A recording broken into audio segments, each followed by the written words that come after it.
Friday evening, she arrived home, her head reeling from the things Sandy had told her. Janka told her she should do what Sandy wanted, sending her to another continent to never darken Liesel's door again seemed like a great idea to her, but Liesel was torn. She didn't want anything to do with any of it.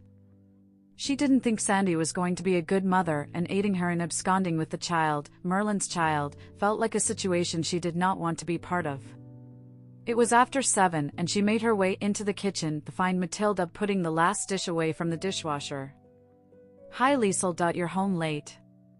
"I know. I had drinks with Elsie while we spied on Janka. If her date turned out to be a toad, we were going to rescue her, but she told us to get lost." Matilda laughed. "Well, I'm done. I have a few meals for you in the fridge for the weekend. Don't get too caught up in painting and forget to eat. I'll be back Monday." She walked her to the door and gave her a hug. "Thanks." Closing the door behind her, she made her way through the house, puttering around. She sat at the kitchen table and stared pitifully at her phone. She could hear Janka in her head telling her she was moping, and she knew she'd never been as emotional as she was today, and she felt like she was being tested. Her phone rang and she eagerly answered it. "Isaias." "Hi beautiful. I miss you." "I miss you too. How are you?" "Horny." She squealed at his comment. "Terrible." "I am," he sighed loudly. "Terribly horny. Next time I'm taking you in my suitcase by force." She giggled at his comment. "I might sneak into it. It's been a hell of a few days without you." "Your mom still calling?" "Yes, and Sandy showed up at the gallery today." "What?" Mallory didn't say anything. I don't think he realized it was her, since the man she was with was not Merlin. "What do you mean?" "I mean she came inappropriately dressed on Roddy's arm." "Who is Roddy?" "Her ex-husband. He wants her back. She wants to go back. Merlin has her on a tight leash, apparently to the point where he has her passport locked up. No divorcing until the baby is born or the kid doesn't get his million." "What does any of this have to do with you?" he questioned snidely. She made her bed. "I know, she told me today Merlin lied about her blackmailing him." "And you believe her?" "No." She admitted quietly. "I could tell she was lying, but the thing is, I like Roddy. He's genuinely a nice man. He loves her like a fool. She has him convinced he is the only person who really understands her real heart." She was begging and pleading and giving me this sob story about how it took for me to serve her with the restraining order for her to understand the best way for her to get better is to get distance between us. She's going to pick a fight with him at dinner Sunday and say she's staying at mom's for the night and then hop a plane. He was silent as she spewed her frustrations. The thing is, not 10 minutes after they left, she was texting me telling me I had better not tip off Merlin about her plans to leave the country with Roddy, because if she was forced to stay, she would make my life a living hell and there wouldn't be a court order in the world to make it stop. She also started in on the godmother thing again. I think I had 30 text messages from her this afternoon. "And the rest?" he questioned. "Merlin, Trent, Tori, are they texting you now too? Calling?" "Merlin has. He messaged me a couple of times to ask me if I was happy now that he was unemployed, and his father was filing for bankruptcy, and his mother was on antidepressants, but at least he's not demanding I go back to him. He's convinced I sold him out, and I did, but I have zero regrets about hurting him in the wallet, but Tori being affected is bothering me." "You're feeling guilty," Isaias suggested. "You shouldn't either. With or without your help, Trent McGrath was losing his company. I did it 3 months sooner than I had expected, but babe, I promise I was ready to take him over." "I know. Did I feel bad? Because really, aside from lying to me and keeping secrets about her son, Tori was always lovely to me, and I know she genuinely loves me. Trent and Merlin can her OT.at the end of the day, though I know she chose to be where she is." "What do you think Sandy's endgame is, Liesel? You're her sister. You've known her forever." "I don't know. Would you be okay with me using some less scrupulous methods to find out?" "I don't want her hurt, Isaias. I'm not going to kidnap her and beat it out of her." He laughed at her words. "I simply mean, would you be okay if I had one of my investigators do some research?" "I guess." "Hey, we'll get to the bottom of it." "Isaias. I hate Merlin. I despise him with all I am, but," she took a breath, "of the two, he is far more likely to be a better parent than Sandy. Even if she has Roddy around, I don't want to help Merlin in any way, but helping Sandy take his kid away is a line I don't think I want to cross."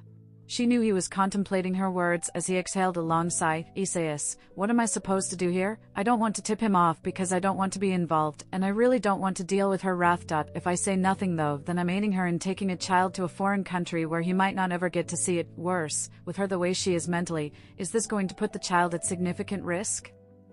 What if you simply skip the dinner? If I do nothing, then she leaves, and I get the distance I really feel I need from her. That I could finally put this nonsense with her. That I think if she gives me the space I need, between you and the security team, the McGraths will eventually back off. I know she's the culprit behind a lot of Merlin's pushing, like the ring, the house, being a family again, and so on. She hates me, she always has. The only reason she wants to be around me is to make me miserable. If she leaves, she takes it with her. Distance will be good for me. Then go to the dinner, suck it up and let her leave. Your mental health is far more important than him. But the kid. I keep thinking of their ugly beady-eyed kid being raised by a crackpot like her when I know, despite the fact he's a total asshat, he will love this child unconditionally. I don't know what to do. But it's not your kid, not your responsibility, you don't owe him anything. I know I don't. She could tell he was frustrated with her. Why are you angry with me? I'm not, babe. I'm upset she put you in this situation, and I feel helpless over here. She could have done everything she wanted to do without you knowing. She could have gone to your grandmother's home for dinner, whether you were going to attend or not, and still did what she planned to do. She really is a terrible person, isn't she? She is, Isaias said quietly. I hate to do this to you, love, but I have a meeting I am late for. I wish I was there with you to help you through this. It's okay, Isaias, I understand. Where are the girls tonight? Can they come stay with you? No, Jenka has a date and Elsie and I had drinks earlier, but she has to work this weekend. She has a big case coming up, so she's been pulling a lot of late nights. I'm sorry, babe. You have no reason to be. You need me. He said quietly, you need me to be your partner and hold your hand through this shit, and I'm not there. I'll be fine, Isaias. I appreciate you being my sounding board, even at a distance. I love you. I love you too. As they said their goodbyes, Liesel could feel his reluctance to hang up the phone, and it made her feel a smidge better. Liesel woke up feeling sad and despondent. She knew the reason she was waking up was because her phone was buzzing like mad on the nightstand, and knowing it was unlikely to be Isaias calling so early, she didn't want to answer it. Whoever it was relentless, and she gave an impatient shriek. She sat up and grabbed it, frowning at the message. She felt a teensy bit of guilt for her thoughts at the caller. She rolled out of the bed and made her way to the front door, pulling it open to find Janka on the doorstep glowering. She pushed into the house, shoving a coffee into Liesel's hands and rattling a paper bag. What took so long? I've been standing down here forever. I was sleeping. It's only 6:30 in the morning. Yeah, but I had a date last night, and in case you haven't noticed. She waved at herself. I'm still wearing what I wore last night. Oh my goodness, you slept with him? You stayed the whole night? Is this a walk of shame situation? Yes, but don't get too excited. Worst sex of my life. I swear I stayed hoping each time would get better. We did it 3 times, and all 3 times he nut before I was even warmed up. He found it sexy. I tipped matters into my own hands while he watched. Most men would know it was an insult. Not this guy. Thought me getting myself off was hot. He wanted to watch. Asshole. I can't believe I stayed. I was just too damn tired to drive home. I let him get off one more time just so I could sleep in a real bed, instead of my mattress at the loft. Liesel was slack-jawed at the words spewing from her friend's mouth. Are you okay?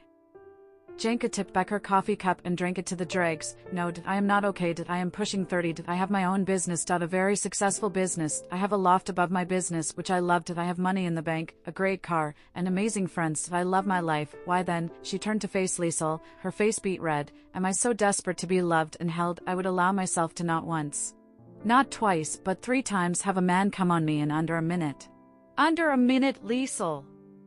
Liesel pulled her eyebrows up in her head as her friend vented. Her eyes were bulging at her friend's uncharacteristic yelling. He blew his load in under a minute, and all I could think of was, at least the bed is good and comfy to sleep in. I deserve better. Yes, you do. Then why am I not getting better? Why am I continually dating men like this? I don't know. He looked good on paper. Was his sexual prowess written down? Janka stopped her tirade to stare incredulously at her. What? Was his ability to fuck written down? Like, was there a rating system somewhere which gave you fair and clear warning of his abilities? I think this should be a requirement on all dating apps. Previous lovers should be allowed to rate. You're a genius. I need to find someone who can make such an app. I mean, when we were in New York and Joaquim's harem were chatting, they kept saying how he's such an animal in the sack. They frequently tag-teamed. I thought they were joking, but Eni had told me he really does keep a steady rotation of 8 or 9 girls he cycles through, and none of them get jealous. How does one get to have sex with such a man? Janka stared at her. Seriously, Liesl.my last 3 hookups were so bad, I had to play with my own clit just to come while they watched. I fantasized about another man while this one watched me. Even 3 hours with Merlin wouldn't have been so awful, Liesl giggled. Except it was with beady-eyed troll-faced Merlin. Janka shuddered with revulsion. I'm suddenly not feeling as sorry for myself. She marched away and flung herself onto the sofa. At least I didn't stay with him for 8 years, and I left after a good nap. Bitch, Liesl laughed as she followed her into the living room and sat down in a chair, pulling a throw rug over her legs. I'm glad you're here, Janka. I had a hard time sleeping last night. I kept waking up. Every noise in the house had me wondering if Merlin or Trent were breaking in, or if Sandy and my mom were at the gate. I miss Isaias. I wish he were here.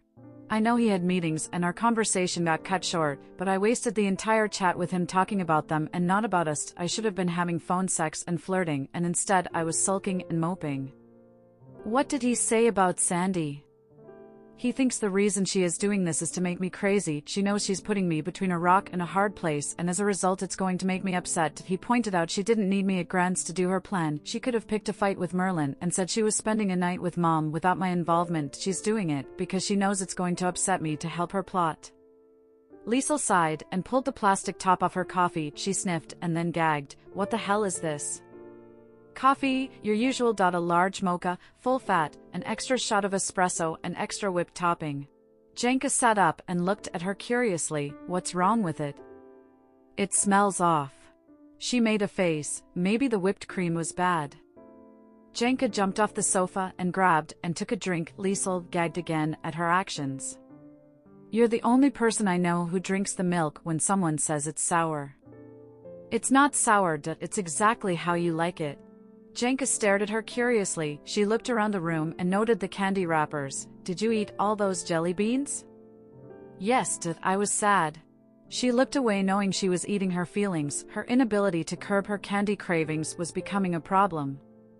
Or you're pregnant. Liesl's head snapped up. No.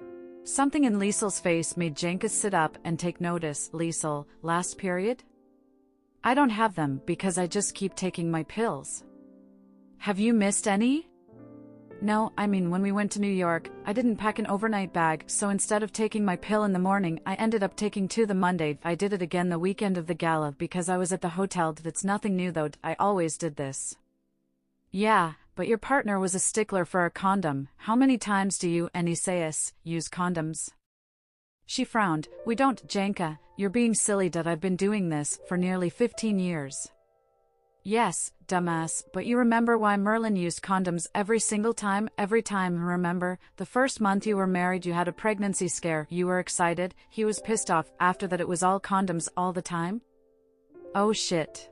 She started to panic. What am I going to do? Let's start with a test. She started to hyperventilate.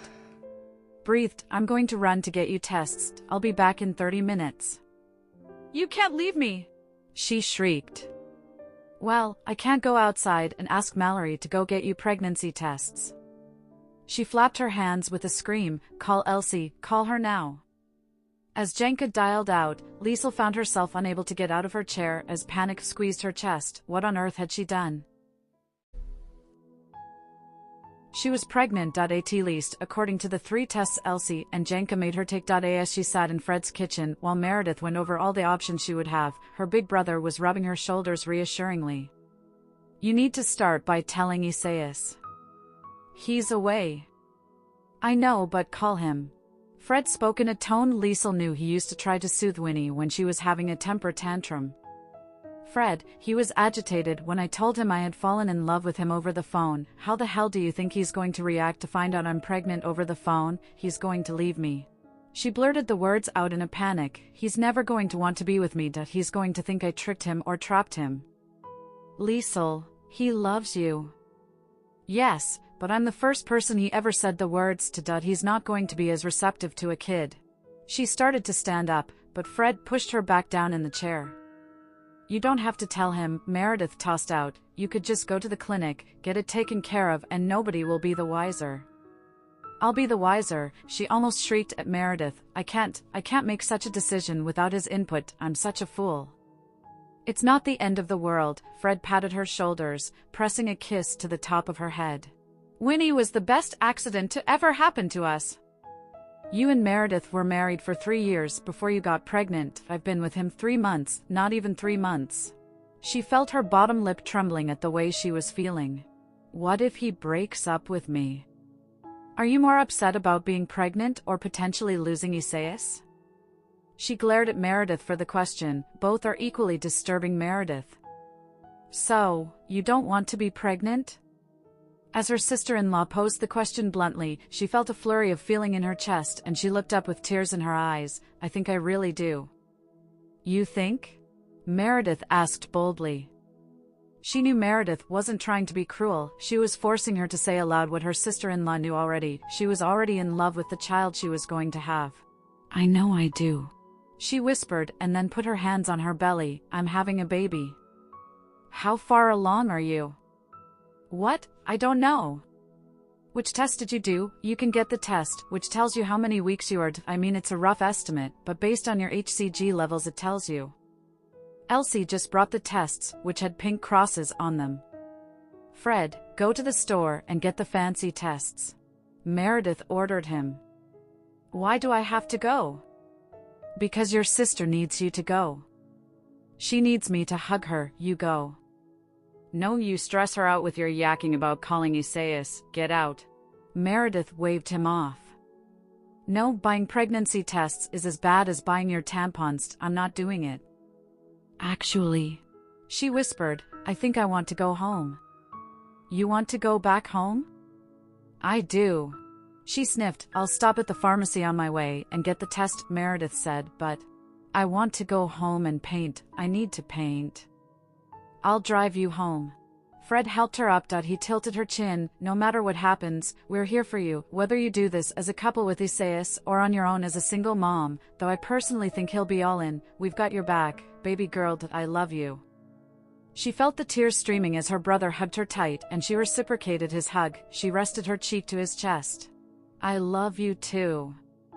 He held her hand the entire drive home and he walked her straight to the door of Isaias' house. She clutched the brown bag containing the advanced pregnancy test, which Meredith had suggested, and she closed the door as Fred walked away. She made her way up to the bathroom and for the 4th time that day, peed on a stick. 3 minutes later she stared at the stick. 9 to 10 weeks to it had to have been when they were in New York, not the gala over a month ago, but 4 weeks before when they'd had their first real date. She shoved the test to the bottom of the trash bin and sat on the edge of the toilet and contemplated her choices. She could call Isaias, but still felt strongly this was something she wanted to tell him in person. She collected herself and made her way to the sunroom. She collected her paints and noted the tarp and box of edible paints. She hoped she could get the opportunity to use them with him. She wiped a wayward tear as she forced the thought of Isaias away. She stood in front of a blank canvas and began sketching.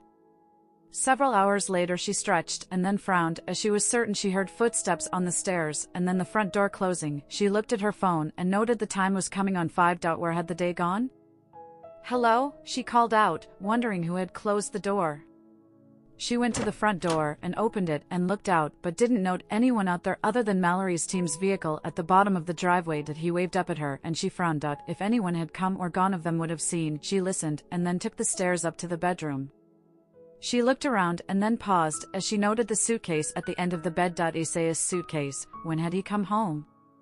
Isaias, she called his name and noted the bathroom door slightly ajar. She pushed it open and called his name again. She noted his toiletry bag on the counter and realized he must have been getting ready to shower. A towel flung onto the bench beside the shower confirmed her thought, but then something else caught her eye. She felt her heart clench. Isaias, she walked to the counter and noted the pregnancy test she had tossed into the garbage bin now sitting on the edge of the counter. She tore through the house looking for him, checking every room that he'd left. She had heard the door closing when she was in the sunroom that he'd seen the pregnancy test and had left. No. She raced back to the sunroom and grabbed her cell phone and immediately called him. The call went straight to voicemail. She sent him a text. "Call me, please." She sat down on the floor and stared at her phone and waited for him to call.